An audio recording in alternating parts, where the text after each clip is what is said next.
Now, as a way of concluding our event, we would like you to join our closing forum. The main aim of this forum is to reflect the discussion and the insights shared throughout the symposium, hear final thoughts and from the panel of speakers, and ask any remaining questions. The forum will be moderated by Dr. Svetlana CHIGAEVA-HEDDAD, the English team leader here at VI, as well as the chair of the Symposium Organizing Committee.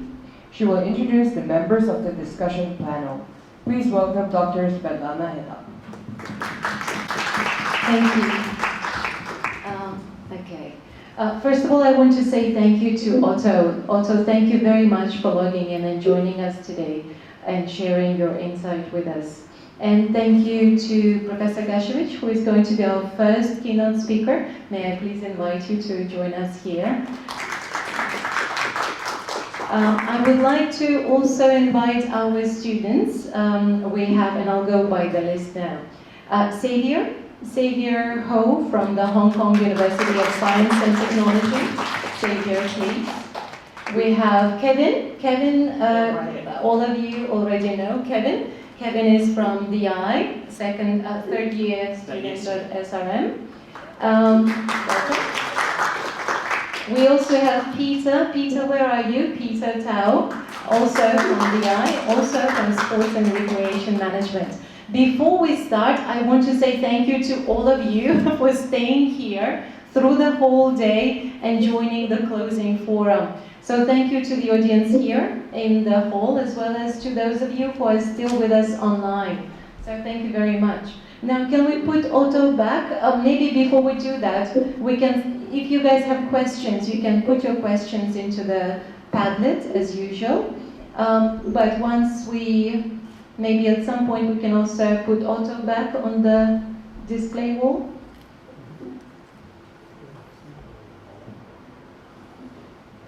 Where's Galaxy? Here. Galaxy, can you please put Otto back? Switch the screen. Thank you.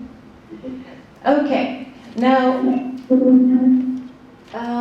I would like to start by simply inviting our three students to briefly introduce themselves, tell us a bit more about themselves, and share their experiences with us, experiences of using AI. I think today mostly it will be generative AI in this case. Now we hear a lot from academics, we hear some views from professionals from different industries, but we rarely get to hear students' views. So our aim here is to hear from the students, but also engage in a broader conversation with experts in the field as well, and the audience with you too. So who would like to start? Okay. So, hello, I'm Peter. So, I'm not only the student from the Sport and Recreation and Management, but also I am the reporter from the Sports Hall, which is a sport reporter. So, for the usage of the AI, I usually use the AI tools, which is the ChatGPT, for help me to find out the information. So, for example, I recently conducted a news report about the e-bicycle policy in Hong Kong. So the reports require to research some information related to the e-bicycle policies in Singapore or in UK.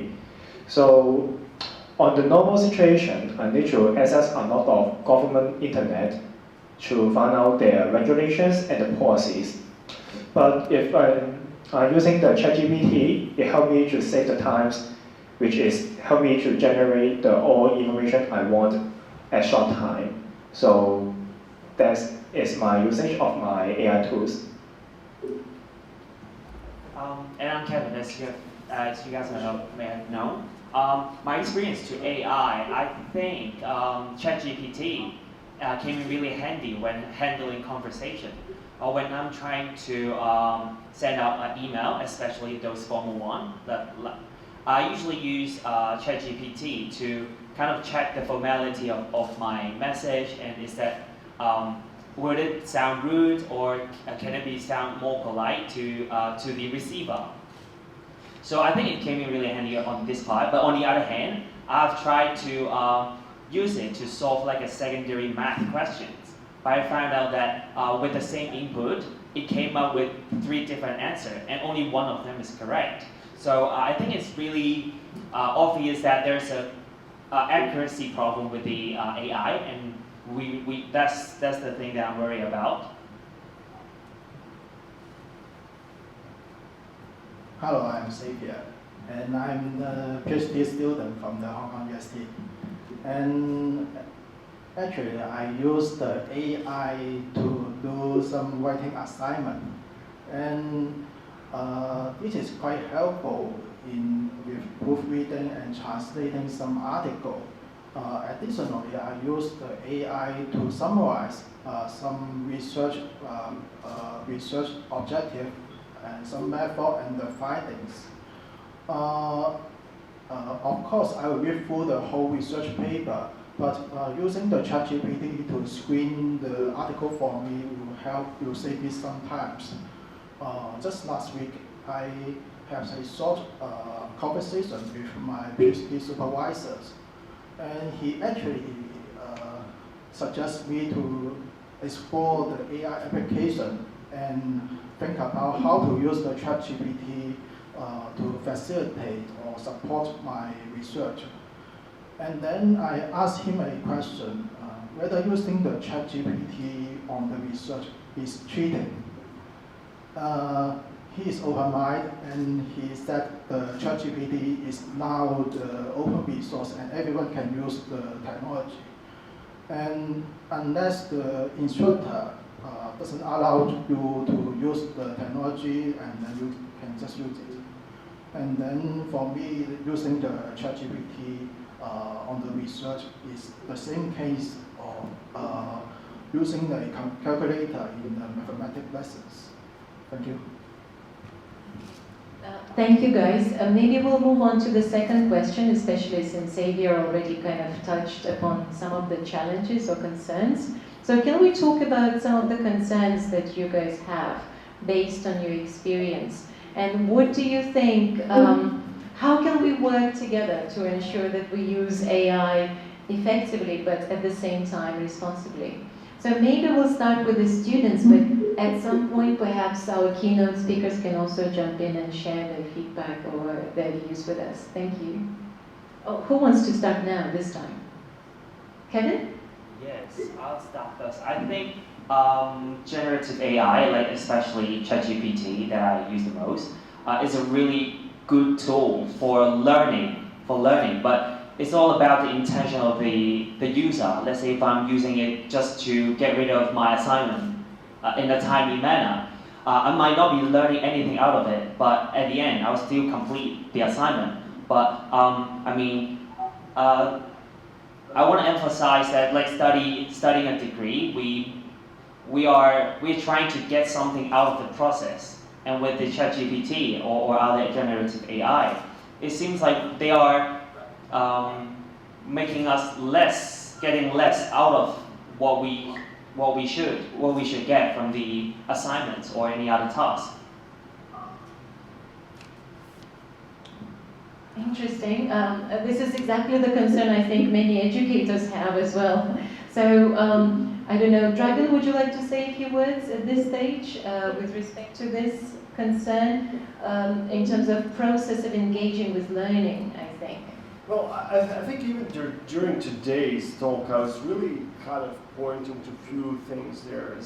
Writing is such an important learning tool for me. Whenever I want to clarify my thoughts, I need to write them. And then that tells you basically the extent to which you are actually just having a bias, that you understand something or don't. And if you don't basically put those words somewhere on the paper, you're really not doing a good job. I find these type of technologies can be beneficial, for example, when you are talking about, and Kevin was mentioning as well, for some good kind of formal discourse, especially when you're doing some of the boilerplate type of conversations. You can actually do that. That's good, fairly kind of mechanical and also clerical. But when it comes down to any deeper level of thinking, that kind of, in the literature is also dubbed as a stochastic parent, is the extent to which that is helpful or not is potentially doubtful. It is beneficial, I think, in these certain levels when you try to summarize something for you, and Xavier was also talking about that summarization is potentially beneficial, but that summarization again is beneficial perhaps for those who know. For those who don't, it's, to me, the jury is out there and we need to see what is the empirical evidence that will tell us.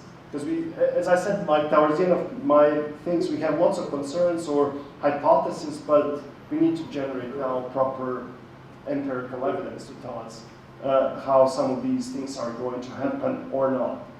So I can see the value in some of these generative AI, but when we actually fine-tune it to put them into the products for human learning, like I was talking about Camigo and other types of technologies.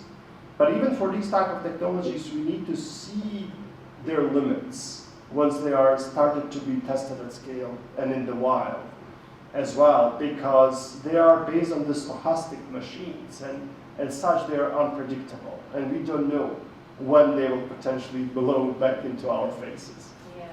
Well, let's move on to the next concern. Thank you, Dragan. I know Otto was also nodding his head while listening to us. I'm keeping an eye on you also, Otto, on the screen. Yes, I totally agree with Professor GAŠEVIĆ's comment. And this is why I want to, in my talk, I try to emphasize the risk of not thinking through the potential risk. In particular, the bit about misinformation and disinformation, right? If you do not, if you got the wrong data or wrong information to start with, and if you don't have the means of actually validating it, and if you outsource your thinking to some other thing else, then critical thinking is very important, right? Without that, then we lost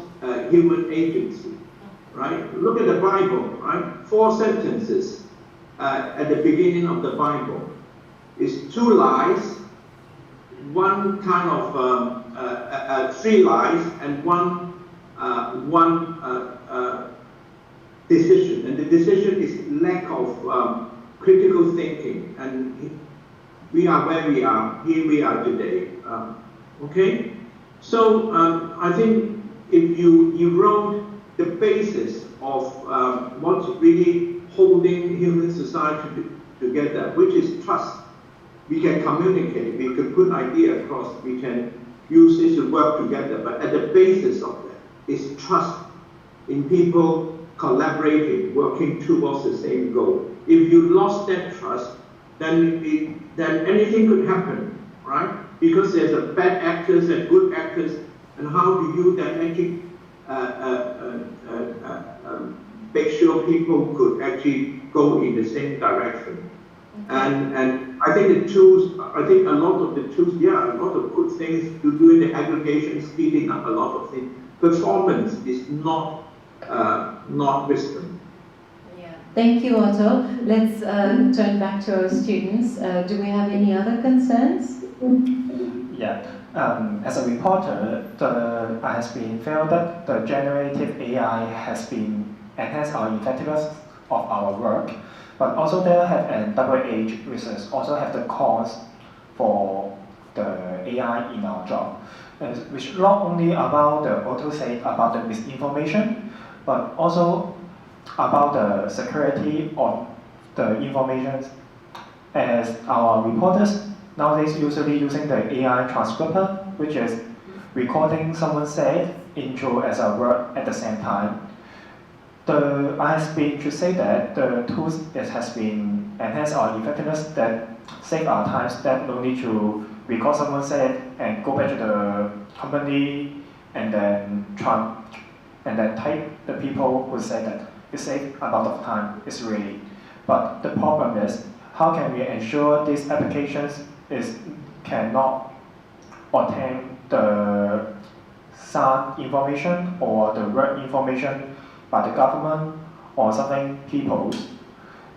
If that thing is happen, how can we ensure the information, the source of information is secret and not lead to the others So that was the serious problem. Thank you. I think you raised a very important point here. We often talk about productivity and increased effectiveness, and that's all great, but there are so many other issues involved, such as privacy and security of the person producing that particular piece of information in your case, right? Thank you. Shall we turn to Xavier now as well? Can I jump in here? Sure, go ahead, Otto. This is one of the concerns I highlighted, privacy issue and security of information. Especially with the generative AI these days, you could actually combine all sorts of things and then create fake information. I think I've been thinking about this, and I think there are solutions to this, and that's why I brought up blockchain early on. I think if you build in the tokenization in the recording device and everything, right? So you will take a picture, digital picture, if you record the stuff. And every one of these pieces of information are tokenized. Then if someone actually misuses it or actually sort of disaggregate and then recombine it into something else, you can actually trace the source. And that's why I said, also I alluded to the transparency and auditability, the explainability of these things. And that is also why you need government regulation in mandating this to be built into some of these systems. Now, I don't have an answer yet. I'm just sort of thinking about this problem and what we can actually use these to solve problems, right? The tools is here for us to solve problems, and that's the basic thing, whether it's AI or some, in the future, some even better technology. At the end, it's a tool, and human beings need to be on top of that. We need to control that. We don't. But if we actually outsource the thinking, critical thinking part, to some third agent, then we are not human beings anymore. Longer, we lose our agency, right? This is what is at the bottom of my concern, right? This is the unintended consequence when it becomes so easy. For some of the older people, I used to be able to remember at least 30, 40 telephone numbers before the days of smartphone or mobile phone, right? And nowadays, I sometimes can't remember my daughter's mobile number, right? Because we just open the screen and then find the name, and then there you are, right? So if you don't use it, you lose it, right? So this is a problem. If we don't use critical thinking, we don't assess, we don't think through, like Professor GAŠEVIĆ said, when you think deeply, you need to write it down. And because this is a process, you go through the process and you exercise the gray matter between your ears. And this is part of the essence of human being. This is part of human intelligence, without which we are just a biological entity. Thank you, Otto.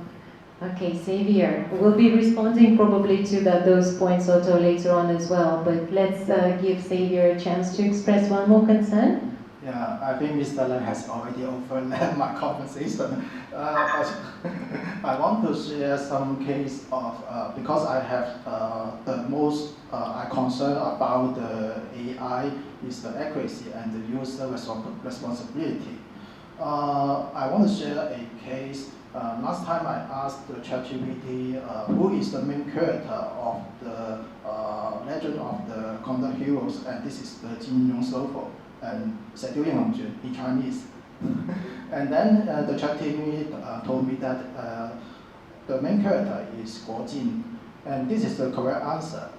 And I asked about the ChatGPT provided additional information, such as who is the Kung Fu master of the Guo Jin and the fighting skill. And then he said the Kung Fu master is Ao Yanfeng, and which is actually a big bad guy of the whole story.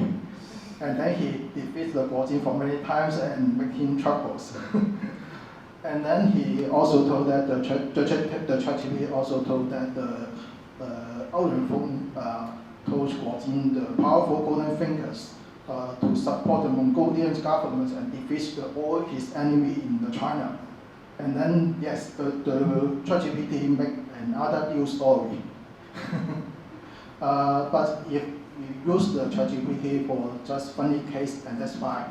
But if we use the ChatGPT for some serious problems, such as in the workplace or for our research, and then we should think about it before we use.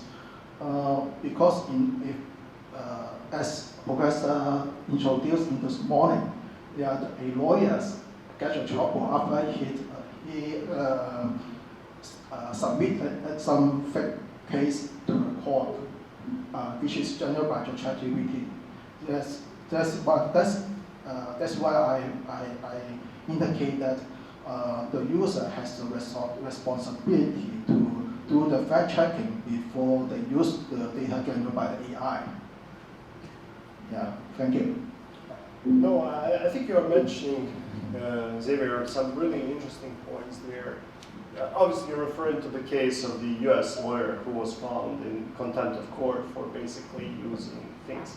I think there are certain things that we will need to figure out. We need to understand the limits of these type of technologies. Once you know the limits of these type of technologies, you can actually utilize them the best. I can see them very effective at marketing campaigns, which also then feeds naturally into the misinformation campaigns as well. That would be basically increasing proliferation of some of these areas quite rapidly. And they've been used, anyway, generative AI has been used for a few years already in the marketing industry, and I'm sure also it's been used in misinformation industries as well quite effectively. And there are problems in that space because now you can fact check certain things by looking into the websites and other websites, etc. But now with these type of technologies, you can generate a whole ecosystem of the fake websites.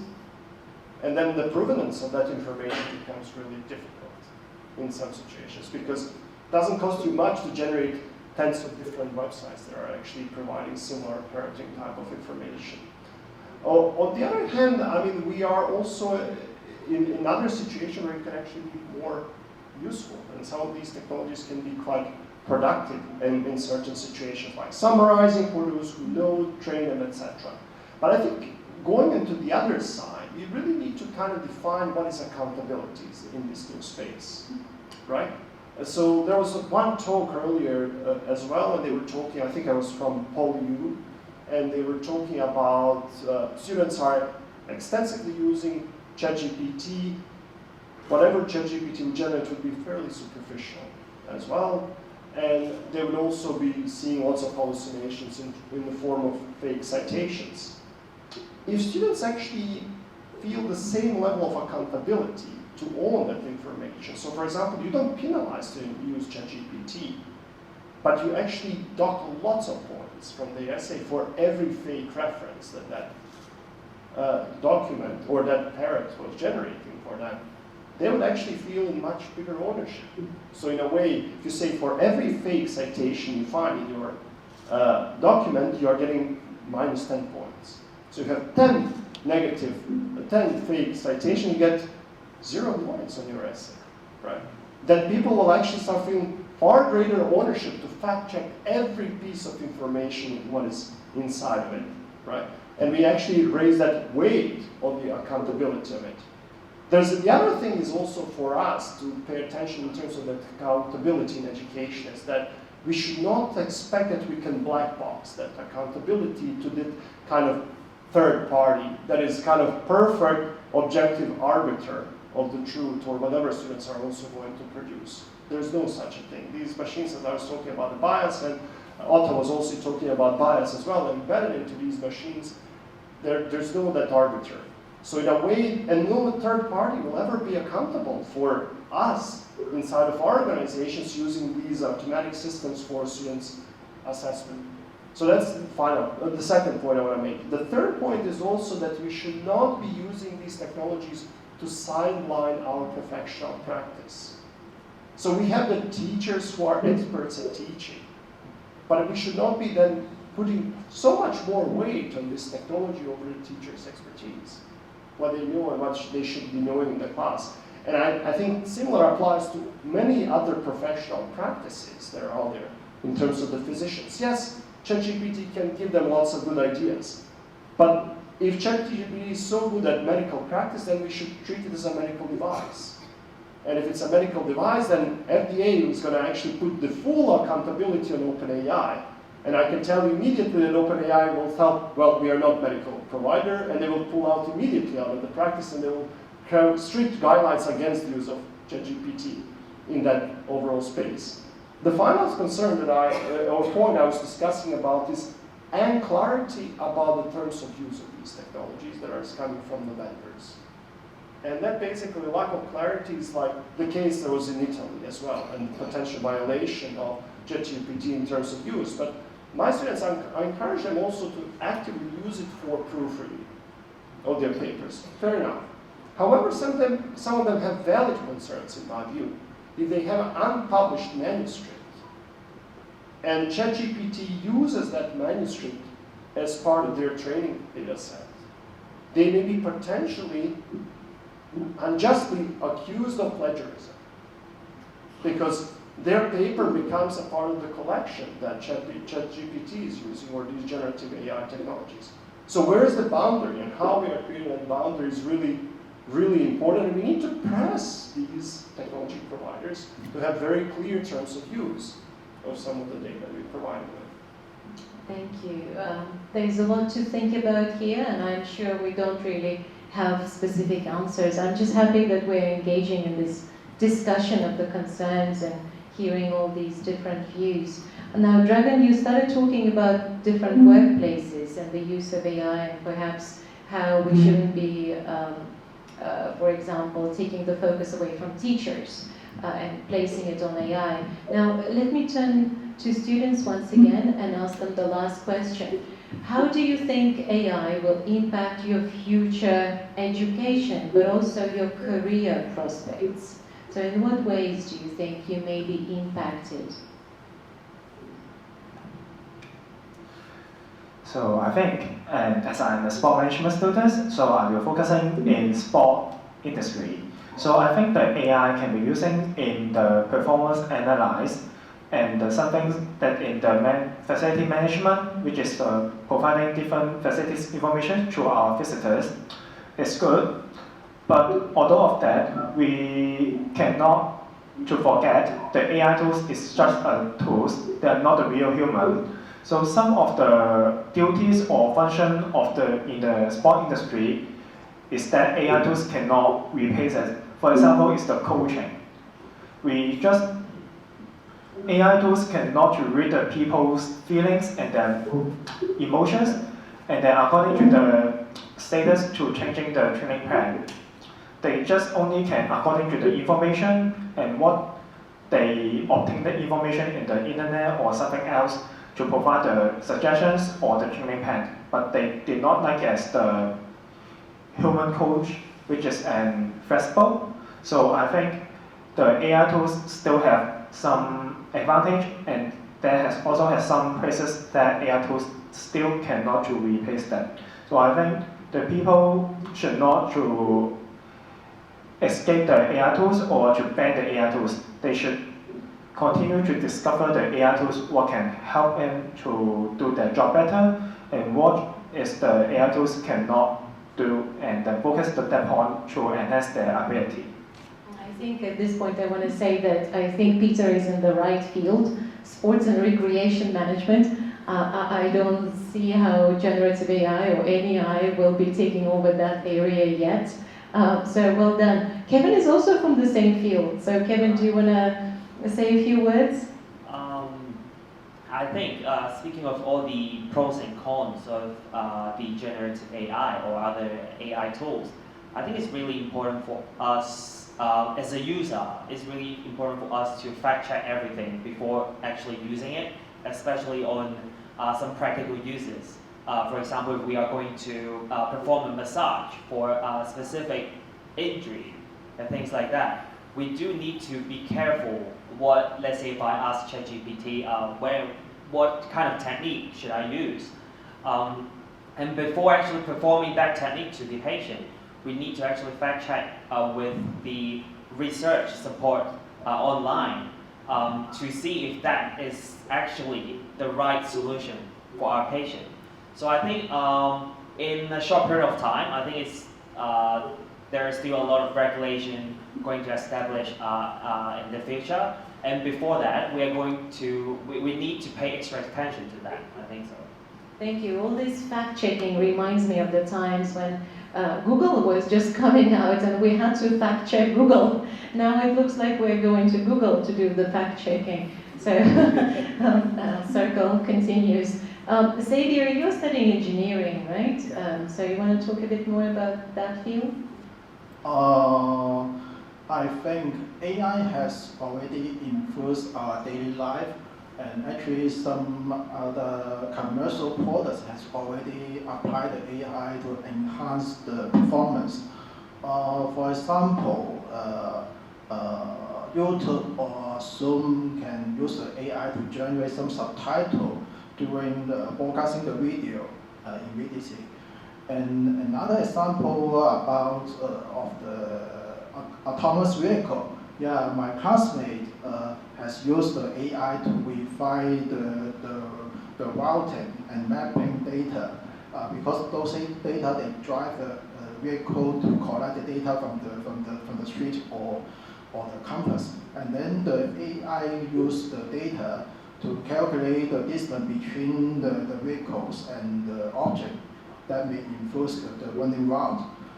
And then there should be some cases about the AI application. But I want to bring another things.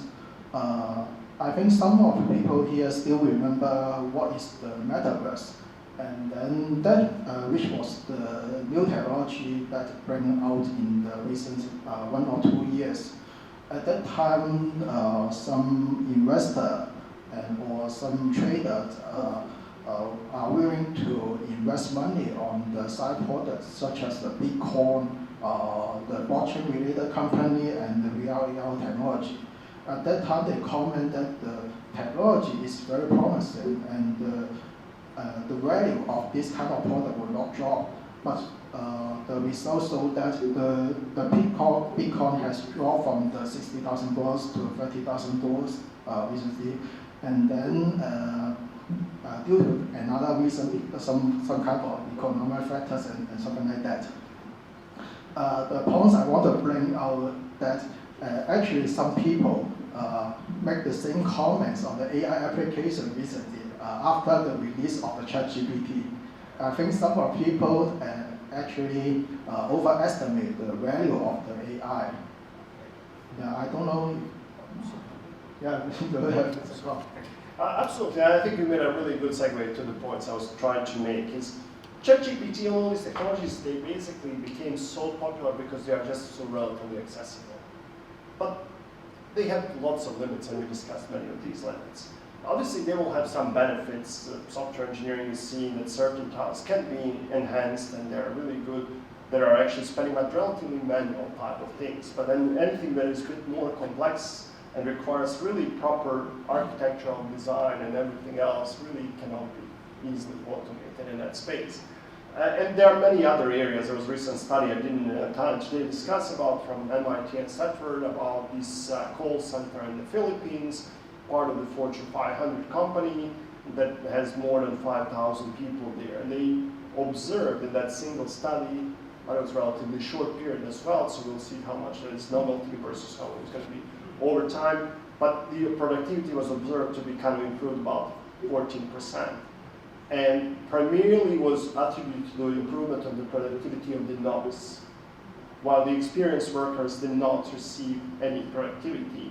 But at the same time, they also noticed that that productivity of the novice improved because experienced professionals could actually document their knowledge to fine-tune these large language models, so that, in a way, this tool played the role of a knowledge management tool. And that's potentially a promising application of these type of things. The thing that I'm actually worried is more about the things that we are focusing too much on the things that are now these visually shown, where AI can actually be offering us much more in the areas that probably matter the most. We've seen the vaccines, how quickly they were produced and everything. And that's partially also due to the use of artificial intelligence. we can see far many greater innovations in biomedical sciences. For example, these days, Google is not paying so much more attention to DeepMind and other organizations that are primarily focusing on that. They are even forced, due to the market forces, to actually put them into the work on these other types of applications.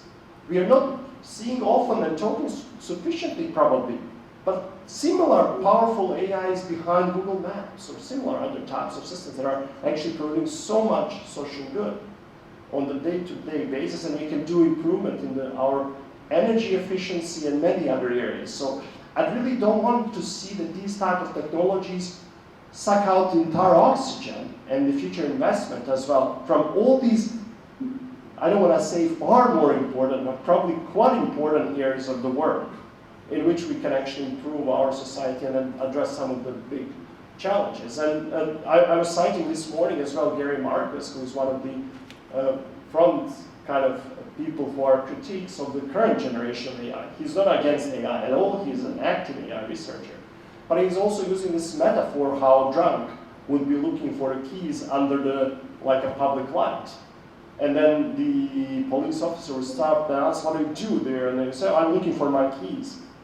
But did you drop them there? No, somewhere in the dark. But why didn't you look it in the dark? Well, because there's no light there, right? And then it seems everybody is also now flocking into this particular area just because there's so much investment in everything, but we are forgetting all these other very important areas in which should be paying much more attention and just whether we can improve our formatting of the text or a slightly better tone of the text. Thank you for raising this point. I see Otto nodding his head as well. Otto, would you like to say a few words here? I guess a lot of the research today are driven by profit motives, right? Whatever could make the biggest return is where the industrial R&D goes, all right? And that is for the benefit of a small group of entrepreneurs or technologists, right? And that's why I talk about the unintended consequence. It's great, I mean, it's useful too, but in the longer term, is it actually going to bring benefit if you only focus on I said 80% of the research funding go to this type of fancy research, but not enough fundings are going to look at, for example, how do you validate the information? How do you put some bounds on it to make sure that you can verify or validate or have a full audit trail? How do you actually, and you also need the human in the critical decision-making chain. And if something goes wrong, how do we actually remediate, right? That's why I alluded to some of the critical decisions need to be the final, the human being need to be able to review this. So you need a full audit trail, and you need machine to help you to do that. Human being won't be able to actually go through some of these stuff, right? So you created the technology, but you can also use the technology to help you to solve some of these problems too. And also when certain decisions made about impacting human well-being, then there need to be some kind of appeal process. If I use the credit checking as a good example, right? If someone do object, then because at the moment all the system in place, you throw that into the machine and it outputs an answer yes or no or condition. But there is no mechanism for a credit officer to review and change that decision. And this is a problem because you automated the machine is just doing whatever it may be logical, but they can't see the other other context and circumstance, which only a human being could do in a human context with human value, right? So these are you can embed a lot of biases and discrimination in this process, and that's why you need. I mean, I'm not against using technology. I'm a technologist. I mean, this is something that really excites me. But at the same time, we need to be able to control it. Right? If we don't control it, we lose control. And with the technology as powerful as this, it could do a lot of damage. And sometimes the damage is not immediate. For example, if you have an over-dependence on something like that. A good example, talking about Google Maps. Everybody use GPS to do navigation. Nobody knows how to read maps now, right? So if the GPS go wrong, you are stuck. You don't know where you are. I hate using Google Maps for navigation when I usually only use it to do the final miles when I actually get to the location, right? Because I have detected some of the algorithms, they direct you to some of the worst location or the worst route that could be, and they don't know things like maybe there's a rover. I once got stuck in Frankfurt for over an hour because I'm not familiar with this driving inside certain part of the city, and I just want to get back to the motorway where I'm taking back to Berlin. And the system directly to certain route, and then and it said turn right here, turn left here. But every one of these instructions, there's something wrong. There's either a road work, or they close the road, or the road doesn't exist at all, or there's two levels. There's an upper level and a lower level. And if you're on one of the levels, the turning is not on a different level, right? So this sort of thing is very dangerous because if you don't know the big picture, then you can very easily be actually channeled into a decision which is not probably beneficial to the end user, right? You are doing a micro optimization, but you lose the big picture altogether. Yeah. Right? This is very often problem goes wrong, right? If you don't know the big picture, yeah, you may optimize locally, but then it impacts there are other much wider impacts, right? If it makes it easy to do everything, you've forgotten how to use it. And this is what I call the existential risk, because if you outsource your thinking of your assessment, your ability to look at what ultimately is good for you or not, then we are in very serious trouble. Yes. I'd like to respond here on a bit more positive note. The types of skills that my grandparents had who lived in the countryside, I don't, right? So in terms of basically just looking into, they would be able to build a house themselves, right? They would be able to do many of these things. But I mean, we also need to kind of understand that there is certain things that certain skills over time disappear or they go into the specialized groups of people, right? And then at a certain level that we build new technology so that we can build a new technology.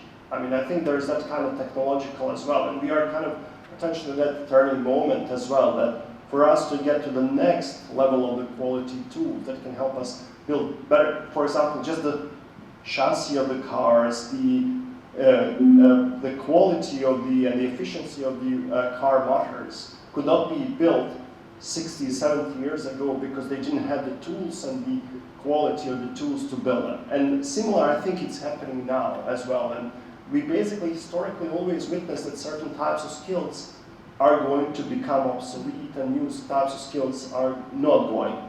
I agree with Otto's point that, well, we don't want to make our thinking obsolete, right?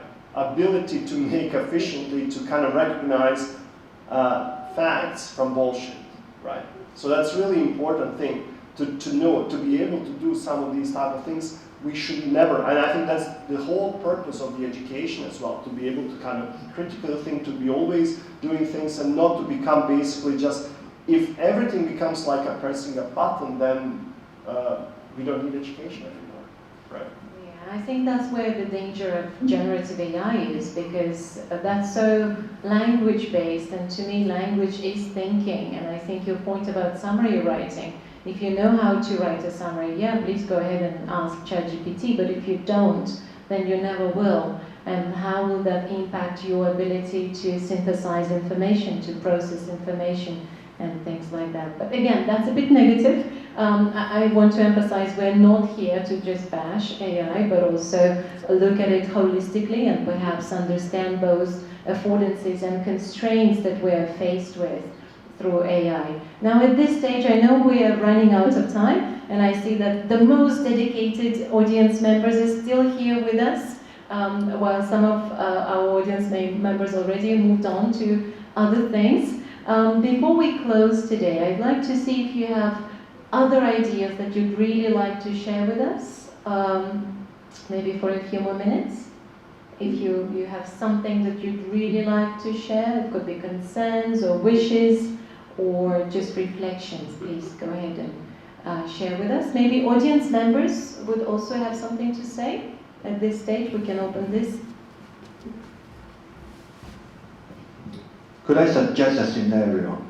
I remember the time when I did my PhD in the UK, engineering. The first year was to do literature review, qualifying MPhil. A few months sitting in the basement of the library, and then a few months trying to write the literature review. What if, now putting aside all the ethical point of view, what if I gather all the 200 journals, papers, and then I gave them to the ChatGPT and asked ChatGPT to write a literature review for me? And better still, what if after he has written the summary, the 50 pages summary for me, I just spent the 4 months reading this summary and refining it? Couldn't it happen? And if that happens, what is the point of some basic research? Dragan, would you like to address that? I'm sure you have a lot of PhD students. I do lots of PhDs. First, I'm a bit skeptical that ChatGPT or generative AI technologies can do a perfect type of thing. There are many things in which human expertise and judgment is so important. It can potentially provide you some summaries of some of the papers. We're not always sure whether these summaries are reliable. That's number one. The number two is also that you need lots of human judgment to say, this is important, this is not important. You also need to provide certain types of categorization. ChatGPT can, and we see it, can be a good assistant in some of these things, so that you can actually offload some of these type of things for you. Like, when I'm doing categorization of certain things with respect to coding scheme, it can potentially help you code. But eventually, that coding scheme comes from you again, right? From that kind of human judgment. So I think in a near, I don't like to make any predictions, but even in a considerable future, we'll have the human who will be doing many of these things. You may have some of these powerful assistants who will be actually codifying some of your qualitative research in a way to try to automate it, but at the end of the day, it will be the researcher who is in the center of the loop and many of these type of things. And that would actually hopefully then allow us to much quicker identify certain gaps, patterns in the literature, so that you can reduce that cycle of the things. But I think the quality of these type of technologies at this stage is not such by any means that can produce your systematic review on that topic, and it will not definitely diminish the need for the basic research. Okay, thank you. Yes, I guess this is important. That's where the educators have a very, very major role. There's a number of them. For the younger people, you need to give them the initial building blocks, basic knowledge, basic information. And then you give them the methodology, the tools to do the assessment, right? And also give them the opportunity to do it. Without doing, it's an experience which actually accumulated over time.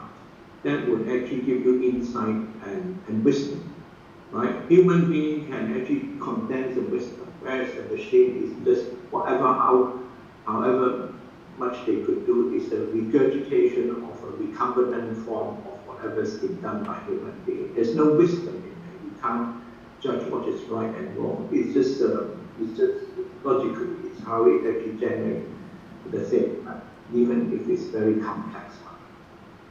Okay, thank you so much, everyone. One last chance. We have a few seconds left. Anyone?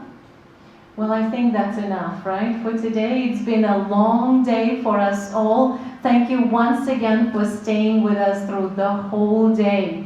And thank you to our keynote speakers. Professor GAŠEVIĆ, thank you very much. A round of applause, please, from the audience. Mr. Otto as well. Thank you, Otto, for joining us. All the students who participated in this closing forum also much appreciated. These are student volunteers and we truly appreciate your views. Now, in addition to all of the speakers here, of course, there are so many people behind the symposium that I wanted to thank before we close today. Members of our organizing committee, some of them are actually teaching in Tigny, so they've already left. Many of them are still here. So thank you guys for doing a fantastic job. We had a lot of support from lots of different units, including Learning Commons and IT personnel. So thank you guys as well for helping us with this event. Without senior management support, this would not be possible either. Dr. Chek, thank you so much for staying with us for the whole day as well. And Professor Cho, I see you here as well. Thank you very much. Thank you everyone for joining us again once here today. I don't think we've finished our conversation. This is definitely an ongoing conversation. I personally look forward to seeing where this conversation leads us. But I'm happy to see that we, at least here, are critical about our use of AI. We are aware of the need to be conscious about outsourcing our agency potentially to AI, but also critical thinking that is very important for learning. So thank you once again for joining us, and see you again next year, our next Professional Development Symposium. Thank you. And thank you to the audience online. Thanks everyone, and good night. Have a good evening. Thanks.